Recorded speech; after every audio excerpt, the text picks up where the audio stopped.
नमस्कार दोस्तों, स्वागत है आपका मेरे YouTube चैनल दिल से स्टोरी कैफ़े में, जो दिल से कही जाती है और सीधा दिल तक पहुंचती है। तो चलिए शुरू करते हैं आज की कहानी। भाग 5, स्कंद माता संरक्षण। चौथी रात की थकान अभी उतरी भी नहीं थी कि 5वें दिन आसमान अचानक काला पड़ गया।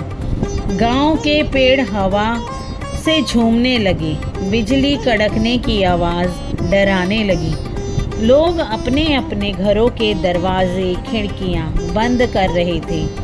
बच्चे डर के मारे अपने माता पिता से लिपट गए। सिया ने बाहर देखा। दूर नदी का पानी उफान पर था। उसका रंग मिट्टी जैसा भूरा और तेज भाव वाला था। तभी एक लड़की सिया के पास आई और बोली, सिया, नदी किनारे खेलने गए बच्चे फंस गए हैं, कोई उन्हें बचाने नहीं जा पा रहा। सिया का दिल जोर जोर से धड़कने लगा। उसने बिना एक पल गंवाए मंदिर की ओर दौड़ लगा दी। मंदिर इस बार और भी उजला था। घंटियों की आवाज़ तूफान के बीच गूंज रही थी। जैसे ही सिया ने 5वां दीपक जलाया, मंदिर में हल्की नीली पीली आभा फैल गई। उस आभा के बीच स्कंद माता प्रकट हुई। गोद में बालक कार्तिकी, आँखों में ममता, चेहरे में करुणा और शक्ति का सम्मिश्रण। उनकी वाणी तूफान के शोर के बीच भी स्पष्ट सुनाई दी। सिया, ममता और सुरक्षा ही असली शक्ति है। तुम्हारी 5वीं परीक्षा, नदी में फंसे बच्चों को बचाना। तुम्हें डरना नहीं, बल्कि अपने भीतर की ममता से सबको बचाना है। सिया ने हाथ जोड़कर माँ को प्रणाम किया और तुरंत नदी की ओर भागी।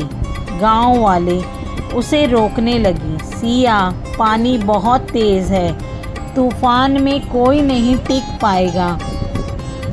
लेकिन सिया ने दृढ़ आवाज़ में कहा, वे बच्चे हमारी उम्मीद हैं, मुझे जाना ही होगा। वह बिना किसी सुरक्षा के नदी में कूद गई। ठंडे और तेज पानी के बहाव ने उसे बहाने की कोशिश की, पर सिया ने एक एक पत्थर पकड़कर संतुलन बनाया। उसने सबसे पहले सबसे छोटे बच्चे को उठाया, अपने कंधे पर रखा और किनारे तक लेकर आई। गांव वाले किनारे पर खड़े थे। उन्होंने बच्चे को पकड़ लिया। फिर वह दोबारा नदी में गई। तेज धारा के बावजूद उसने हिम्मत नहीं छोड़ी। दूसरे बच्चे को बचाया, फिर तीसरे को। हर बार उसका शरीर थकता गया, सांसें भारी हो गई, हाथ कांपने लगे, लेकिन उसके दिल में सिर्फ एक ही आवाज़ थी, ममता की शक्ति है। बच्चों को बचाना ही मेरी परीक्षा है। आखिरी बच्चे को किनारे लाने के बाद गांव के लोगों ने मिलकर सिया को बाहर खींचा। सिया भीग चुकी थी, ठंड से कांप रही थी, पर उसकी आंखों में संतोष था। बच्चे अपने अपनी माताओं से लिपटकर रो रहे थे। गांव वाले उसकी हिम्मत पर मंत्रमुग्ध थे। रात को जब सब शांत हुआ, मंदिर के दीपक जल उठे। स्कंद माता प्रकट हुई। उनकी गोद में बालक कार्तिकेय मुस्कुरा रहे थे। उन्होंने सिया को अपने आशीर्वाद का स्पर्श दिया। सिया, तुमने अपनी 5वीं परीक्षा पास कर ली। तुम्हारे भीतर अब ममता और संरक्षण की शक्ति जाग चुकी है।